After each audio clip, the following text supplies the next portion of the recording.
Modal verb shall, should, shall be or should be. Shall যাবো, করব, খাবো, এই ধরনের অর্থে শ্যাল ব্যবহার করা হয়। শ্যাল আই গো, আমি কি যাব? শ্যাল আই কাম ইন, আমি কি ভেতরে আসবো? শ্যাল আই ওয়েট, আমি কি অপেক্ষা করব? শ্যাল আই কল হার, আমি কি তাকে ফোন করব? শ্যাল আই স্টার্ট ইটিং, আমি কি খাওয়া শুরু করে দেবো? শ্যাল আই কল ইউ, আমি কি তোমাকে ডাকবো? এই ধরনের জেনারেল অর্থে শ্যাল ব্যবহার করা হয়। Next shall be, I shall be at home, আমি ঘরে থাকবো। এটা হচ্ছে অ্যাক্টিভ ভয়েস, সরাসরি কথাটা বলা হয়েছে। Shall I be at home, আমি কি ঘরে থাকবো? Shall I be at office, আমি কি অফিসে থাকবো? Shall I be at the railway station, আমি কি রেলওয়ে স্টেশনে থাকবো নাকি ঘরেই থাকবো? এই ধরনের কথা বোঝানোর জন্য শ্যাল বি ব্যবহার করা হয়। Next should, should I go, আমার কি যাওয়া উচিত? শুড হচ্ছে উচিত অর্থে ব্যবহার করা হয়। এখানে যেমন শ্যাল আই গো, সেরকম শুড আই গো, আমার কি যাওয়া উচিত?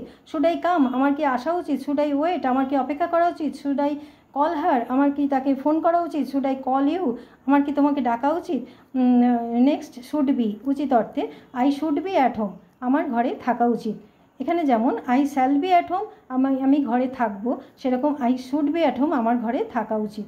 এটা হচ্ছে প্যাসিভ ভয়েস। এখানে আই হচ্ছে সাবজেক্ট, শুড হচ্ছে মডাল, বিকে মেন ভার্ব হিসেবে ব্যবহার করা হয়েছে, বাকি আদার ওয়ার্ডস।